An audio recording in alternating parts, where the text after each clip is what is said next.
Follow করছিল না? লোক দুটো আমি দেখছি ওরা কি ভিতরে ঢুকছিল না আপনার সাথে? না পরে আসলে তো আমার কিছু কিছু আছে ব্যাংকের ভিতর তুলনে আসছে, ভিতরে আসছিল আসছিল না? ব্যাংকের সিসি ক্যামেরায় দেখলে চিনবেন না? আমি ওকে মাস্ক পরা ছিল না? আচ্ছা, নিচে কোনখান থেকে? এই যে ওয়ালের সামনে দিয়ে আমার দেখো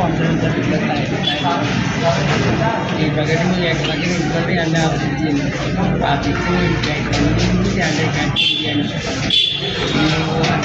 আমি আরও এই সাইডে গেছি আপনার লই জানি গাড়ি টাকা টাকা দিচ্ছে একটু টাকা সামনে গাড়িতে না উঠে গেছে? কি গাড়িতে উঠছে? মোটর সাইকেল ছিল না? মোটর সাইকেল ছিল না?